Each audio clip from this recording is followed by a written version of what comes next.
Hello, my name is Aisha Ansari, and I'm a student at Lamar University, taking class EDLD 5311 for my principal certification. I will be doing a video on page 4 that aligns with learner-centered values and ethics while looking at learning differences, multicultural awareness, gender sensitivity, and ethic appreciation on campuses. With the help of my mentor, I will be analyzing a teacher and trying to get and find the best practices. I will be observing Ms. Medina's second period ELA class today, and when I talked to Ms. Medina, she reiterated that she will be using student background information and linking it to new learning when analyzing and introducing poetry. Today's goal for her student is to introduce poetry, and she will be looking at many different kinds of poetry in the classroom that deals with multicultural topics and also different gender sensitivity while looking and analyzing poetry. She's going to be using the gradual release model of I do, we do, and you do, and looking at the nuances of poetry. Um, as I spoke to Ms. Medina, she said there will be a lot of different poetries that the students will get to experience today and share why they have chosen that poetry. And they are going to further stay in this topic for a week and end up writing their own poems and sharing with the classroom.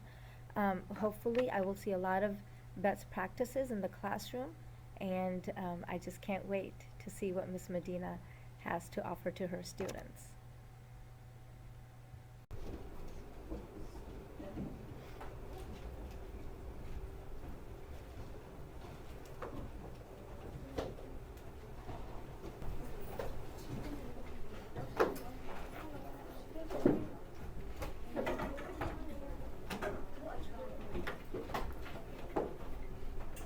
Oh, yeah, she did, yeah, they were already moved out of the class and actually. Morning, morning, everybody okay? Yep. As you can see, we did, list a few classmates to another teacher. So we are maybe shuffling a few people around just so that we're not so far back. But we're not gonna worry about that just now, okay? They're not with us anymore, but it's okay. I know, that's kind of hard, yes. Yesterday we went to book fair, so if you bring them here, I'll let you go towards the end of class. Or of course it's gonna be open all week, so you can come in from the open house. And then we just kind of started really having a conversation about our personal views on poetry, so we're gonna be looking at this week. Alright, let's just actually move some people real quick. Ashley, let's move you up here. So, yeah, because I don't need to be so far back. Christopher, let's sit next to Ramsha. Adam, is up here. No, he's got their names. We lost Sebastian, Anissa, John, and Stephanie. So, we're missing. Class is a lot smaller. Alright, so let's, yeah, that way we don't have to be so far back. That works. Is it? Are you not able to see where you are? Let's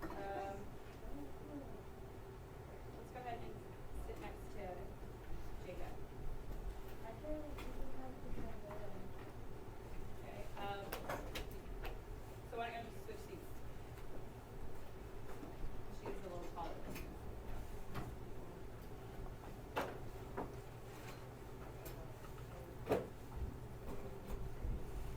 Big one. Yeah, Kayla. Let's sit you up here.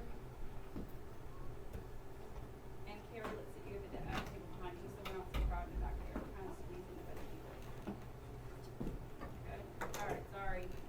Lots of moving around. We'll be okay. Alright, so very good. Now that we're situated, don't forget you can bring your money in. I'll let you go towards the end of class, the last few minutes. Please make sure that you remind me because my brain gets sidetracked. Tomorrow, as a reminder, you do have that figurative language midpoint that you need to complete for me. So remember that our goal is not just to be able to identify because we need to move beyond that. You need to be able to explain those examples. What are you understanding by example?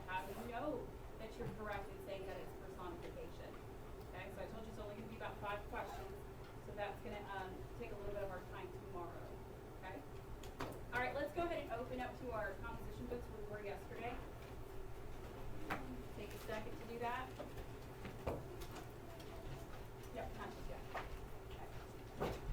All right, yesterday we had a conversation about what our own personal views as individual readers were about poetry, right? And some of us had some positive things to say.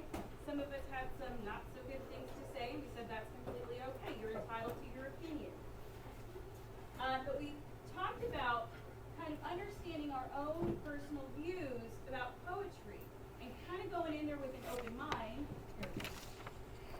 Because poetry is going to be either a challenge for some of us, it's going to kind of reinforce our reading, or it's going to make us, really, really uncomfortable.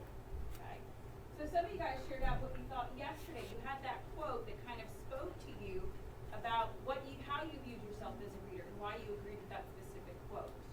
Okay? Which was interesting. Some of you guys gave your feedback as far as, this is hard for me, right? Some of you guys were Maya Angelou yesterday and said, I don't write very good poetry, or I don't feel very comfortable about what I write, and that's okay. Okay? Some of you guys said, poetry was free-floating, that it can be anything. It can sound like anything. It can be limitless, okay, in the sense of what you want to write about. So that's kind of where our conversation is going to lead into today, okay? We're going to look at what poetry is. Because we know that poetry is its very own genre. We started by looking at a little bit of fiction at the beginning of the school year, and now we're going to move into poetry, which is a whole different type of reading. So we want to have that conversation about what you think poetry is. So turn to your partner, and I want you to define that.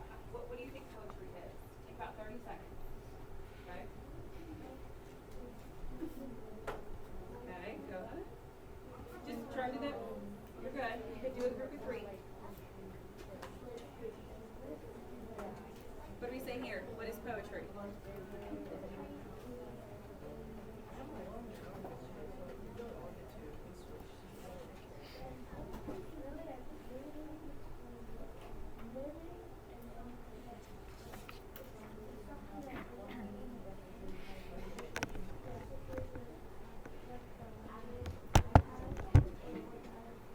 Okay.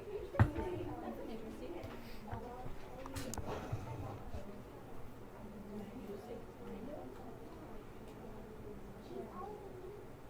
All right, let's wrap up your conversation because I heard some interesting things. Who'd like to share out what you said as far as how you define poetry, or what your definition or response to that question was as far as what is poetry?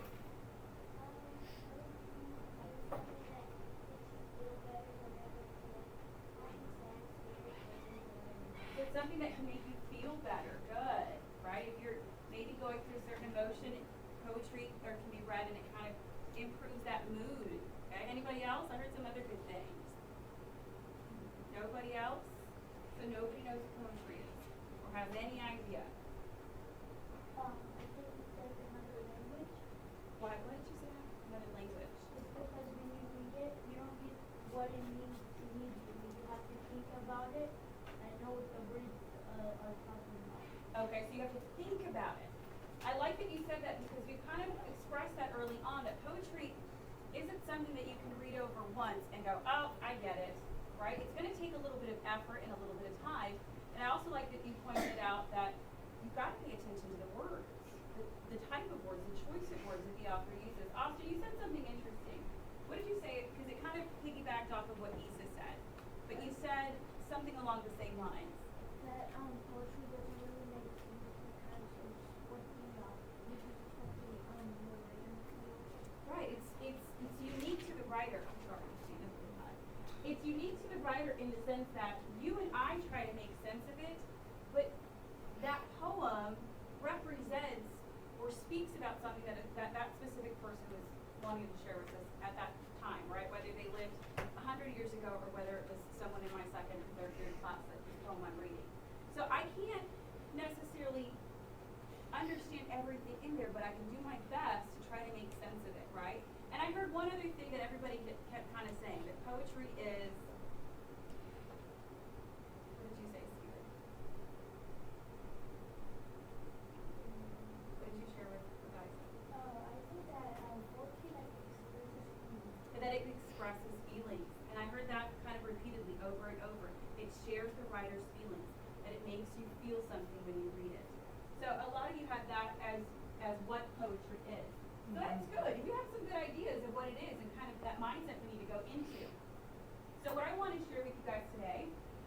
I want to share with you a little poem, not little in the sense of size, but a poem that I think is kind of fun to look at.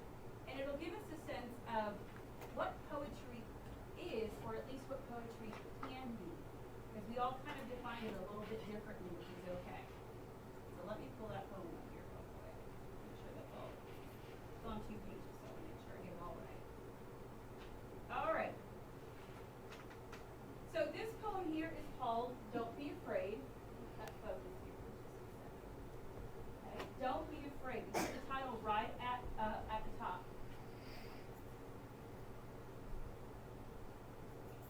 Right? So I see some of you guys kind of looking at it. Your eyes are kind of furrowing, trying to make sense of what you're looking at. But this is a poem, right? It looks more graphical than anything else, but it is a poem. This tends to be what we call free verse. Why do you think it's called free verse? Aaliyah? It doesn't rhyme. We don't necessarily see words immediately that rhyme. I know it's kind of hard to see because it's little. Why else do you think this is called free verse? Or why would we label it free? Ashley?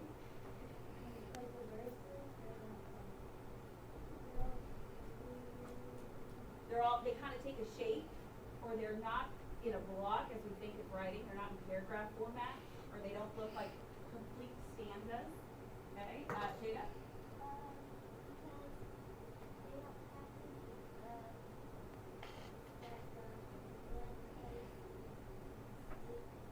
Okay, so it kind of looks fun to read, right? This looks like it might be a little bit of a challenge, but also fun to read, versus maybe just looking at a poem and going, oh, let's do that, right?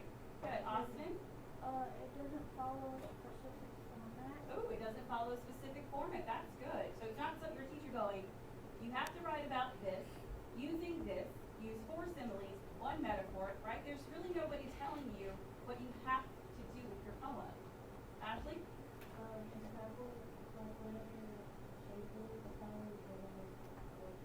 Okay, so the shape might reflect what the poem is about. So let's go ahead and read it, okay? And I'll read it to you. It says, don't be afraid to let your words play on the page.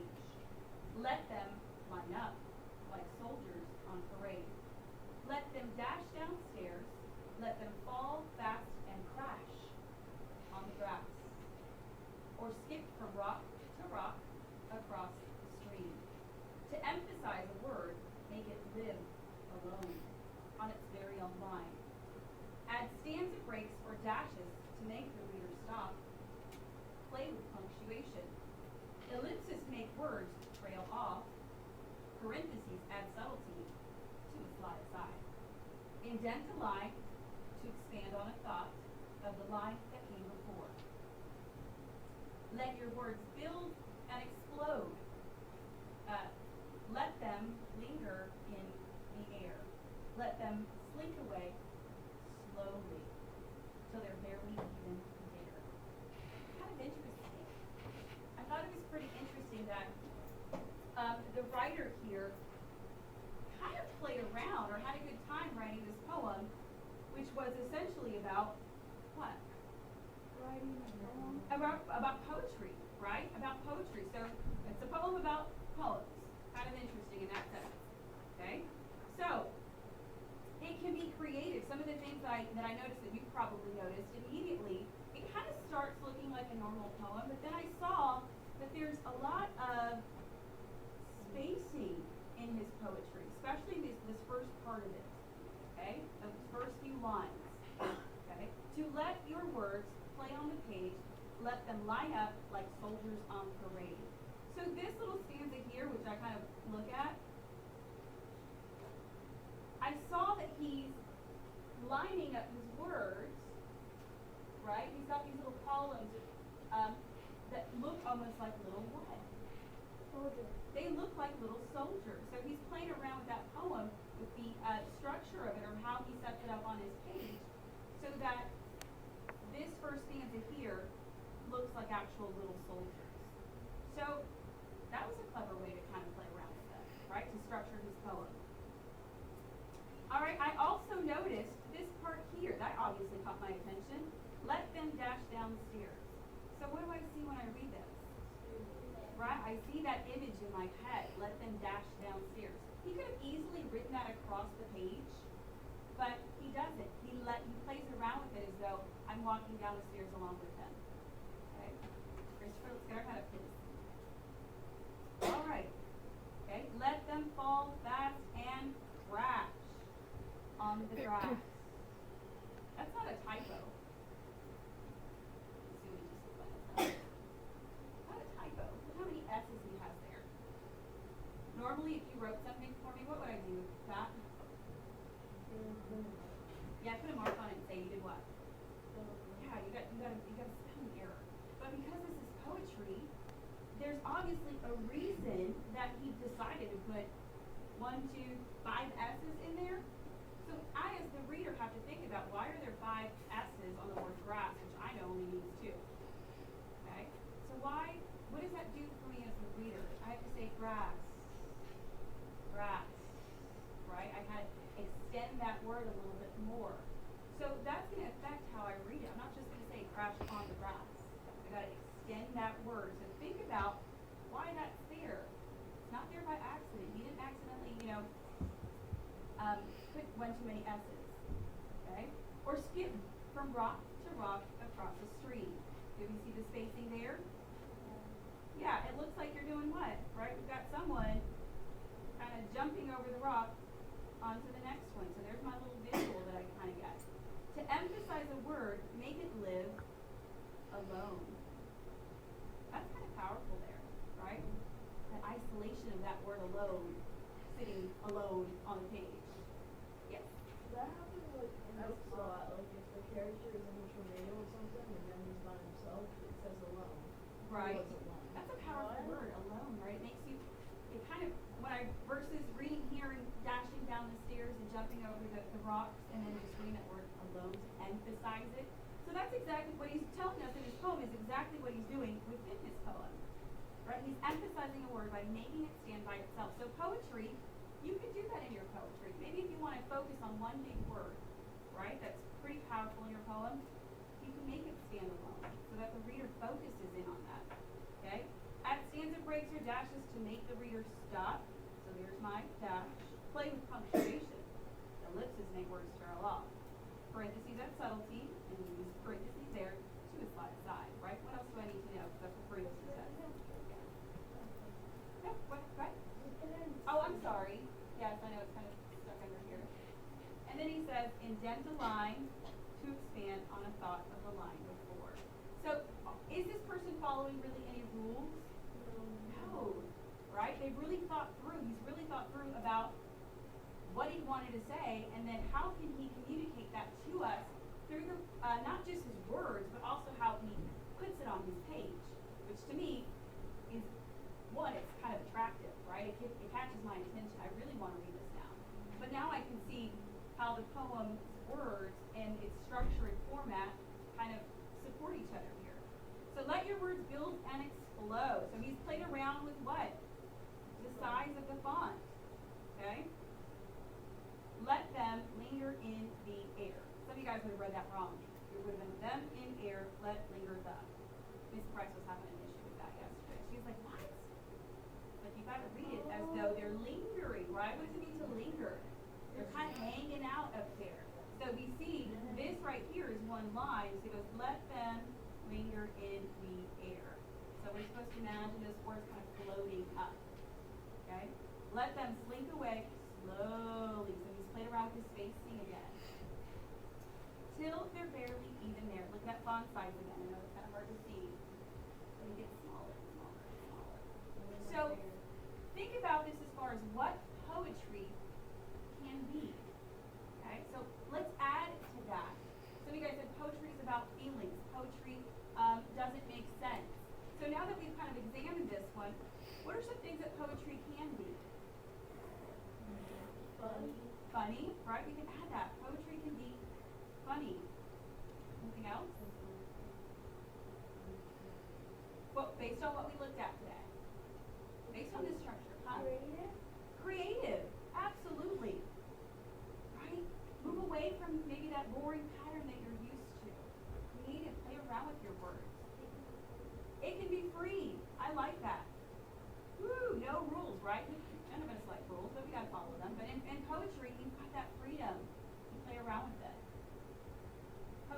what can it do? Unique. It can be unique. But as I'm writing poetry, what else can I do with my poems? I can play around with what? The word, the stanzas, right? The stanzas and the lines. Okay? Can be different. We saw here, each of these is a line, right? Each of these is a line. And the stanza, I made them look like little soldiers. Sorry, I can't use that word. Different. Okay? So here's what I want us to look at. I'm going to give you 8. I know it's kind of hard to see under here. I've zoomed in as much as I can. But you're going to get 3 poems. Okay? 1, 2, and there's a third one. In your reader's notebook, which I want you to open up to right now, I want you to create a page. Okay? I'm going to zoom out because I'm way too close. Okay? You guys let me know if I'm ever not under the document camera. Let me know because this thing goes tricky to navigate. Okay? So poetry can. I want you to think about with your partner here in just a minute, when you examine these poems, what else can poetry be based on these different examples? Okay? Poetry can, we said, play around with punctuation, right? You might have exclamation points here and there, or use those dashes. So I want you to create that poetry page, what it can do. And you're going to take these 3 and you're going to glue them down, all on one page, into your notebook. Can you use markers? Yes, you know you can. Remember, when you write your responses, that if you're doing anything where it's a long write or response, make sure you do that in pencil. But yes, you know I don't mind to use those colors. I like color shooting. All right, get that glued down. All right, so those are the 3 that you're going to look at with your partner. And underneath that, I just want you to make a list of what poetry can be. Kind of like your own little poster here on what it can be. Okay? I know, that's so hot in this room. Okay? You get that glued down, don't forget your title.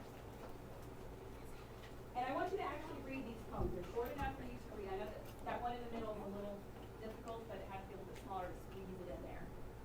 Okay? Anybody not get a set of the poems? Okay? So take a couple minutes to read, and then I want you to have conversations. Turn to your partner and say, what did you spot in the first poem? Okay? What stood out to you? What jumped out at you? Was it the word choice? What was it? Come on, Rick. Okay. And you can kind of look in here. Okay? Take a minute to look through your poetry.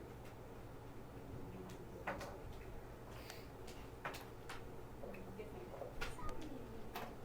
You need to use this to add some music right out. I got one here.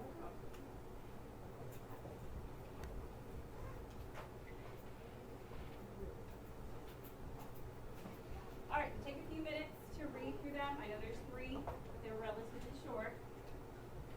So remember, you're reading it, thinking about what can poetry do. All right, let's get started. You can go back and fix that later.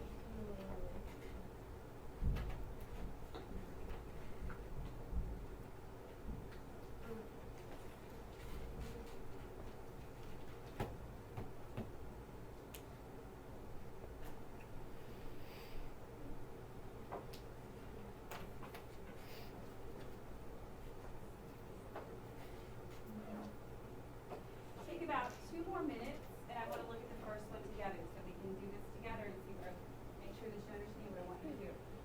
So read that first poem titled Rabbit. Your lipstick's acting up too?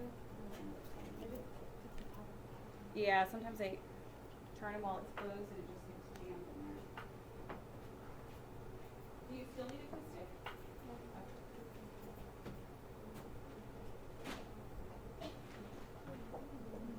Got 1 more minute to finish reading that first one. I know some of you guys have moved past that, that's okay.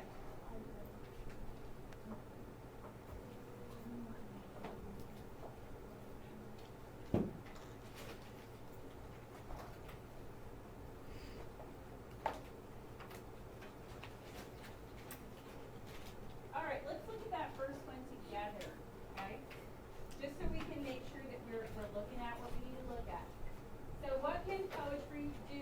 what we want to kind of examine here using these three poems. So the title of the first one is Rabbit. Right? We all know what a rabbit is, don't we? We've at least seen them in pictures or read a story maybe about a rabbit. Okay, so good.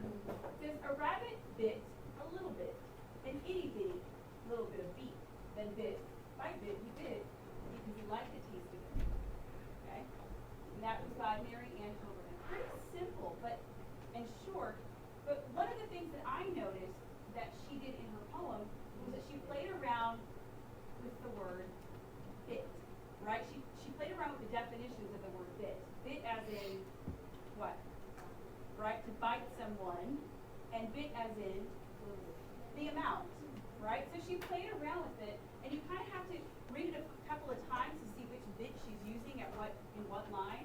So she says, a rabbit bit, right? A little bit, an itty bitty little bit of beef. Then bit by bit, he bit, right? Because he liked the taste of it.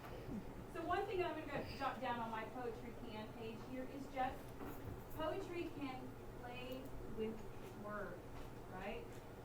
It can play around with words. Let's jot that down.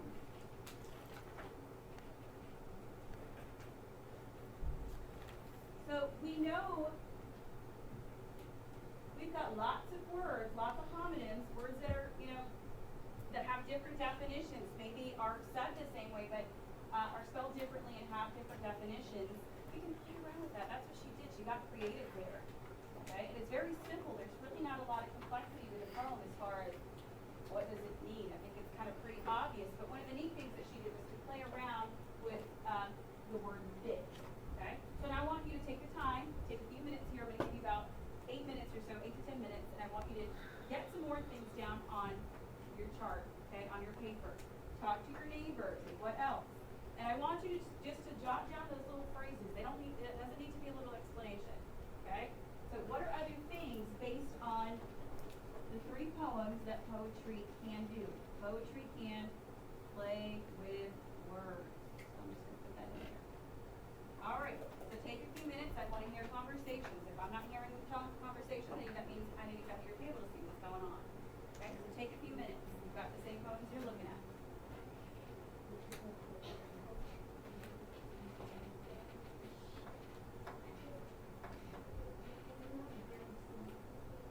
You can use any of the three poems to kind of generate some of those ideas.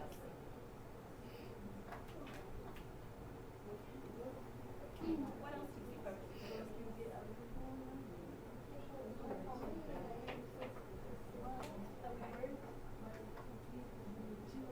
Okay, so how are you going to jot them down? So poetry can be what?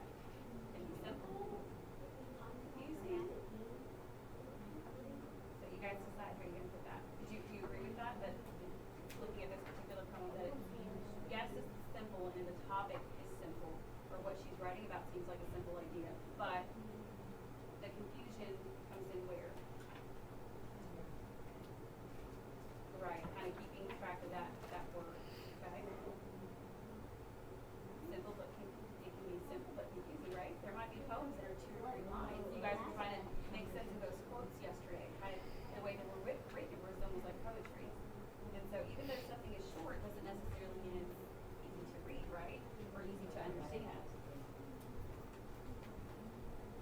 Okay, what else do you notice? Good. Form a shape. Good. We definitely see that. Right in here.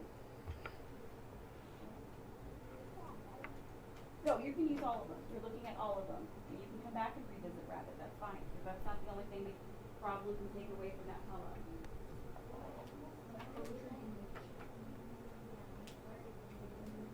I don't hear conversations on this side of the classroom. Why is that?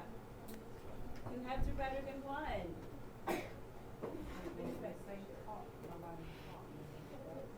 Okay, like an image, like you can take a shape. I see. Okay. Good. Right. Tell a story. Yeah, here. So why did you get the first one down? The first one we did together. Yeah, right up.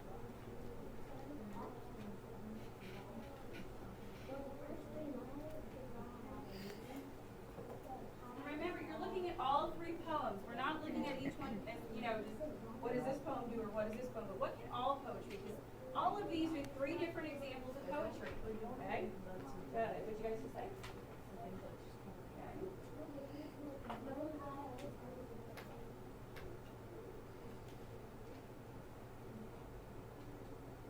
Why did you come up with that? Or where did you told me you were when that kind of popped in your head? Okay, so some of these things are things that you already know. What about in this one? Did y'all notice anything about this one? Daughter, mother, daughter?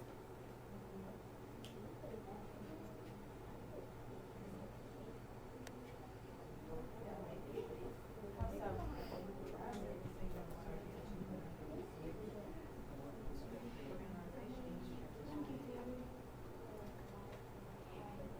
Okay. So who might be saying this? Okay, so we hear the daughter's voice.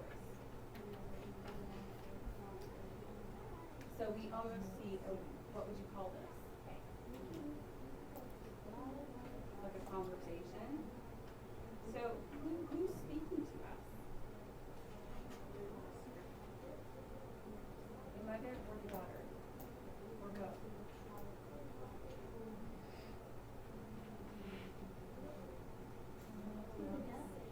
Okay, so the mother's the only one speaking here? Why can't I? She pleaded. No. Alright, so poetry can have what we call that when the person is telling us or speaking to us from the story, from what do you call that? The voice that we hear kind of talking us through this. The narrator. So poetry is right? Each of these women is giving us their side of what is happening, or this little bit of conversation that we saw. Okay? So keep looking at and stuff. What else might be within the poems too, not just what it looks like.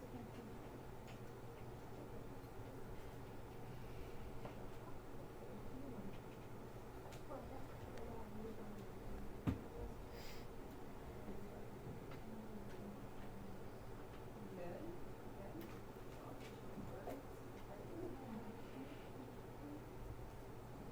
Descriptive. Okay, so what was descriptive here? Or what did you look at? What was descriptive? Oh, no, it's fine. And then he doesn't have to go underneath. You just want to remember all of it. We're calling all of this poetry, right? So then poetry can look like this. It can sound like this. It can, also look like this and sound like this. So we're just trying to come up with general ideas of what does poetry mean. And you guys started by saying it can be free. So what are some specific things maybe we noticed that some of these writers did within their poems? Okay, so you said maybe shake, and actually, what do you think about that?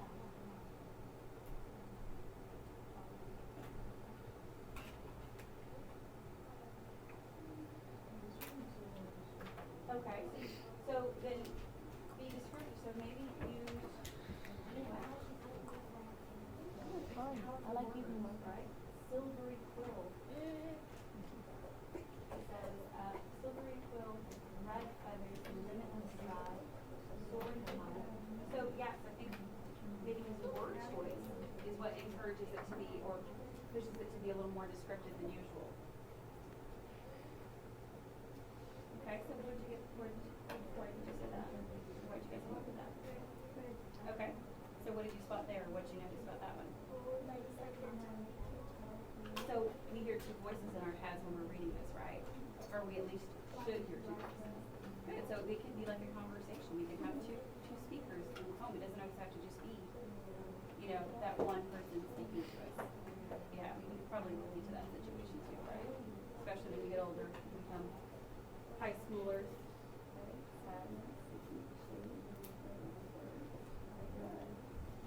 All right, take about 2 more minutes to jot down any other ideas that you have as far as use your neighbor, use your partner, okay? Okay, why don't you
struggling a little bit simply because you're not having those conversations with each other, okay? Or at least one of you is maybe doing all the talking and one of you doing all the listening, right? It's gotta go back and forth. So I noticed. What did you notice? And we're using all three of these as examples. We don't need to pull them out bit by bit. So one thing that I want to add to mine is, what else do I know or observe that poetry can do? Poetry can Have shape. right. It can take a shape. So if my topic is, in this case, the bird, then I can write my poem to actually resemble my topic, right? So I'm going to put that down. So let's add that if you didn't already get that. I think most of you did, right?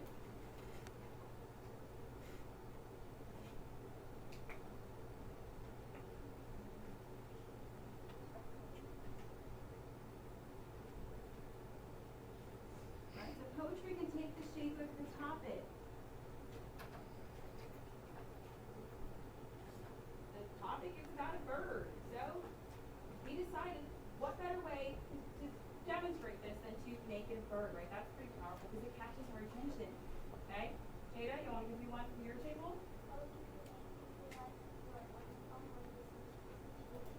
Ooh, which one did you look at? Which one kind of inspired that?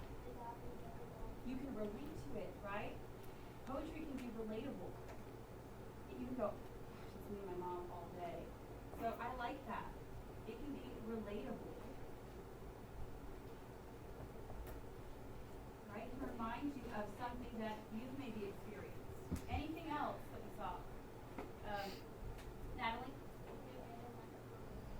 It can be written like a conversation, so it can sound like a conversation. Right? I hear the daughter, why can't I? She pleaded. Right? It's not safe. I just hear the calmness in the mom's voice, the kind of, this is my decision, and I know you don't like it, but you gotta deal with it. And the daughter went, oh, mom, right? So it can sound like a conversation. Good. So if you don't have, sorry, some of these, then get some of these down onto your paper. All right? Ashley, what you guys say?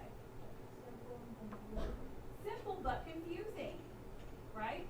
And I think you guys said that about the rabbit one. I can't even, I sound like, what was that, Elmer Fudd? It can be simple but confusing because you guys said if we read it too fast, then we might miss the play on words, right? Which bit we're using at what point in the story. So it can be simple but confusing.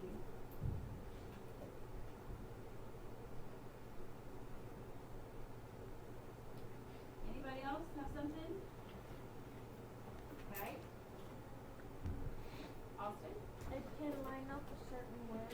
Okay, so the format or how we put it on the paper can Because be in kind of unique. In rabbit, the three letters DIT are lined up in almost every. I did notice that. Yeah, all the bits are lined up. Did you guys notice that? I did. Look at that.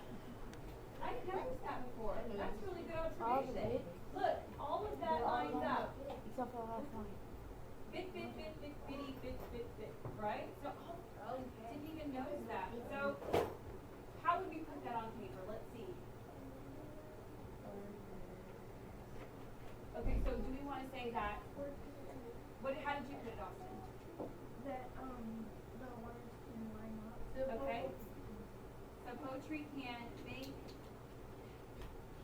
words line up in a certain order, right? So do you think that was by accident, or do you think Ms. Hoberman did that on purpose? On purpose. Yes. Right? She was like, oh, this would be clever, right? Probably wasn't the. She might have thrown that in there, and most of us, or people who read it before, go, I never noticed that. See, I read that a few times, and I didn't even think about it. I didn't consider the first time why some of the bits were further indented than others. So the indentation, right? Indent. How she chooses to indent her lines and her words are pretty unique. Let's see, Aaliyah? Limitless. Ooh, I like that. Free and limitless.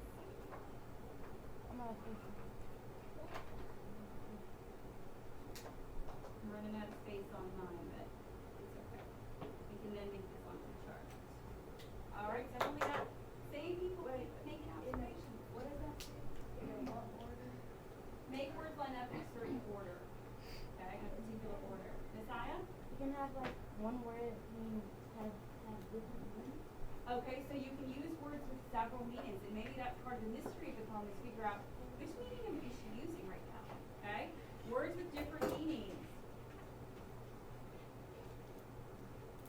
Words. I'm running out of space. Good. All right, we're going to stop there. And I know you guys probably have more things to say, and that's really awesome because we're going to make this into a chart we're going to put in the room. Okay, so when we consider, and you go, Miss Medina, I don't know what to write about, and you can say, hey, it's free and limitless. Okay? So I want you to keep that open, okay, because y'all came up with some really good observations. And I'm going to give you the opportunity to kind of pick a poem to read through, okay? You're working with your partner, some of you more than others. And I want you to pick a poem, and I've got 3 copies of a bunch of different ones. And I want you to continue to add to your list. I'm going to give you about 15 minutes to do that. 10 to 15 minutes, okay? So this time, it's your choice. So I've got, and maybe some of you have read some of these before. Sarah, Cynthia, Sylvia, Stout. Ooh, some of you guys going, that's too long. Okay. I've got Concrete Cat. I want that one. So you can kind of think about, remember, I've only got 3 or 4 copies of each, so once they're gone, somebody else is, okay? Remember, what's our goal for looking at these poems? What? What can poetry be, right? Now, we're not looking for meaning just yet, but we do need to consider, like what Austin said, that observation about the words lining up. Why? Why did you do that, right? This one is called 100% Me. You can see it looks a little bit different. Okay, you're gonna have to ignore that bottom part. I'm gonna look at that. My dog. I don't think there's anything else in there. Okay. Porch light. Homework, which nobody really likes, so let's see what they have to say about homework. And then some of you guys said that? Okay, this is the same one. Alright, so I'm gonna call you up by table. And you can kind of pick which one you want to look at. We are not going to write on these guys just because I need to have them for other classes to look at. So you're just going to read through it individually on your own because you may not be picking the same one as your partner. And I want you to continue to add on your list, okay? And really think about why might they have used words that they played around? Why did they make it in this shape? Why does she, decide to have words stand by themselves where others are grouped together? All right, let's go with the middle section because we never let middle go first. So we'll change that here. So there's one. And they're all over here. So I'm kind of have to squeeze in what I have. And you can just take the paper clip off, and then just leave it stacked there. No, this is individual, okay? So you're going to do this by yourself. You're going to do this poem by yourself. So pick one that you want and look through it.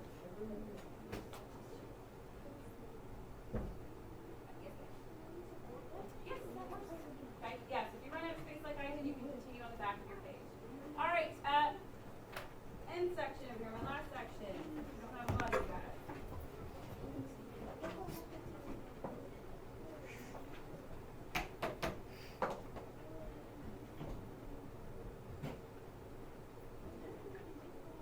Which one? Is that me? You're kind of attracted by what? What'd you see? The percentages, right? You looked, you saw something that kind of caught your attention. Okay? So I'm down to this. I'm moving here. Make a quick selection. All right, my first 2 tables for my first section. First 2 tables, just so we don't crowd around. Just take the paper clips off.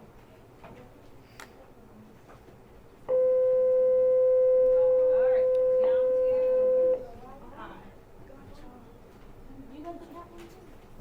It had the dead mouse on it. It had the dead mouse. Same topic. Interesting. So how does I'd rather think that the man who started the rest of the line alone in the dark. A little more of a funny topic, you're saying. Okay. I observed a teacher by looking at her through the lens of an administrator. There were 19 students in Miss Medina's second period language arts class. I was impressed by her because she linked students' prior knowledge about their likes and dislikes about poetry and talking about what poetry could be, which was the objective for today. Her strengths were that she used the I do, we do, and you do model for students to understand what poetry could be, which was her objective for that day. This allowed to be a scaffold for students who needed it. There were ELLs in the classroom. There were also students who were struggling readers. She also modeled through a read aloud, which showed her audience her metacognition about the first poem that she read, Don't Be Afraid. Her use of turn and talk allowed the students to process the information about the poem that she had analyzed under the document camera. Further, during the we do or the partner talk, Miss Medina kept on reiterating to her students that she wanted to hear more dialogue among partner talk. She walked around the classroom to make sure that students were conversing and had an open dialogue about a poem that she put on the document camera that the students were doing in the we do part in their reader's writer's notebook. She also praised her students when she answered and even said good job to students who said that he had noticed something that she had not noticed herself. Her use of praise was very good in the classroom. She used a variety of poems for students to choose from, especially about a mother and a daughter. That showed me that she was looking at gender sensitivity in her classroom.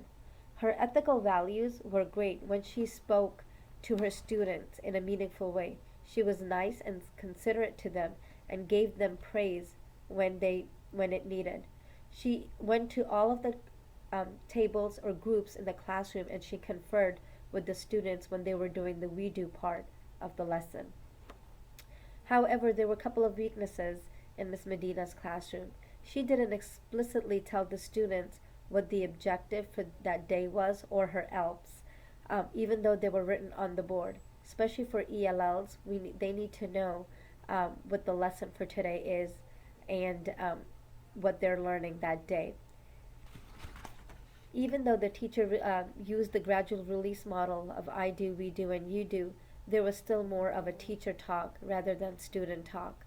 She also called on students whose hands were raised when she had asked them a question. This activity can turn into an ELA professional development on strategies that involve more student talk, like the numberhead strategy, choral reading, pointed reading, expert and novice activity, and use of sentence stem in the classrooms for those students who need a scaffold to help bridge the English language in their classroom. Also, the teachers can be further trained in best practices of sheltered instruction, where teacher lets students know what the objective for that day was and the language objective for the day was, and have them even talk about how it is being targeted and connected to their prior knowledge and to their new knowledge. I really enjoyed Miss Medina's ELA second period class, and hopefully I will get a chance to go into more classrooms and see through the lens of an administrator what good teaching looks like. Thank you.